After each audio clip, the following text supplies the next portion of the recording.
അങ്ങനെ ഇരുന്നപ്പോൾ എനിക്ക് ഭയങ്കര ഒരു ഡൗട്ട്, ഈ കോക്കാച്ചി എന്താണെന്ന്. ഞാൻ അപ്പം തന്നെ ഫോൺ എടുത്ത് ചാറ്റ് ചോദിച്ചു.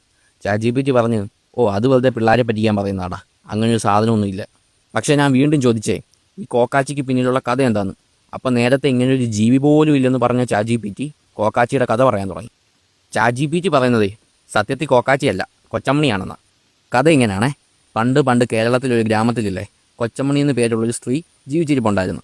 അവർക്കില്ലേ ഈ നാട്ടുമരുന്നുകളും പച്ചമരുന്നുകളും ഒക്കെ അറിയാമായിരുന്നേ. ഒരുപാട് നദികളും പുഴകളും ഒക്കെ ഉള്ള സ്ഥലമാണ് ആ ഗ്രാമമേ. അതുകൊണ്ട് തന്നെ മഴക്കാലമായാൽ അവിടെ വെള്ളപ്പൊക്കമൊക്കെ ഉണ്ടാകാറുണ്ട്.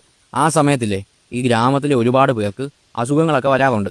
അങ്ങനെ അസുഖങ്ങളൊക്കെ വന്നവരെ ചികിത്സിക്കുന്നത് ഈ കൊച്ചമണിയാണ്. കാരണം കൊച്ചമണിക്ക് പച്ചമരുന്നൊക്കെ അറിയാമല്ലോ. അങ്ങനെ ഇരിക്കെ നല്ല മഴയുള്ളൊരു ദിവസം രാത്രിയിലുണ്ടല്ലോ, ആ ഗ്രാമത്തിലെ 2 കുട്ടികളെ കാണാതെ പോയി. കൊച്ചമ്മണി പറയുന്നത് ആ കുട്ടികളെ പുഴയിൽ നിന്ന് കയറി വന്ന എന്തോ ഒരു ജീവി, ഇന്നുവരെ കണ്ടിട്ടില്ലാത്ത എന്തോ ഒരു ജീവി പിടിച്ചുകൊണ്ട് പോയെന്നാണ് കൊച്ചമ്മണി പറയുന്നത്. പക്ഷേ ആ ഗ്രാമത്തിലെ ചില ആൾക്കാർക്കൊന്നുമില്ലേ അതങ്ങോട്ട് വിശ്വാസം വന്നില്ല. പതുക്കെ പതുക്കെ ആ ഗ്രാമത്തിലൊരു സംസാരം ഉണ്ടായി. അതായത് കൊച്ചമ്മണി ഈ കുട്ടികളെ തട്ടിക്കൊണ്ടുപോയിട്ട് അവരെ വെച്ച് ബ്ലാക്ക് മാജിക്ക് ചെയ്യുവാന്ന്. അങ്ങനെ ബ്ലാക്ക് മാജിക്ക് ചെയ്യുന്നതുകൊണ്ടാണ് കൊച്ചമ്മണിക്ക് ഈ അസുഖങ്ങളൊക്കെ പെട്ടെന്ന് സുഖമാക്കാൻ പറ്റുന്നെന്ന്.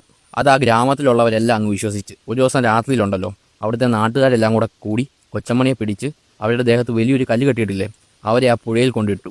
അങ്ങനെ കൊച്ചമ്മണി മരിച്ചു. ആ നാട്ടുകാരെല്ലാം കൂടിയിട്ടില്ലേ കൊച്ചമ്മണിയുടെ വീട്ടിൽ പോയി അരിച്ചു പെറുക്കിയെങ്കിലും ആ കാണാതെ പോയ കുട്ടികളെ അവിടെ നിന്നൊന്നും അവർക്ക് കണ്ടുപിടിക്കാൻ പറ്റിയില്ല. വർഷങ്ങൾക്ക് ശേഷം നല്ല മഴയുള്ളൊരു ദിവസം രാത്രിയിലെ ആ ഗ്രാമത്തിലെ ഒരാൾ ഒരു കാഴ്ച കണ്ടു. ആ പുഴയുടെ തീരത്ത് കൊച്ചമ്മണി ഇങ്ങനെ നിൽക്കുന്നു. കൊച്ചമ്മണിയല്ല, കൊച്ചമ്മണിയുടെ പ്രേതം.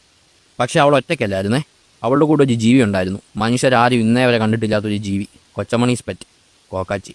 ഇതാണ് ചാറ്റ് പറഞ്ഞ കോക്കാച്ചിയുടെ കഥ. കൊള്ളാമല്ലേ? ഇതേപോലത്തെ കഥയൊക്കെ തട്ടിക്കൂട്ടിക്കൊണ്ട് ഞാൻ ഇനിയും വരാം. അപ്പോൾ ഓക്കെ, ബൈ.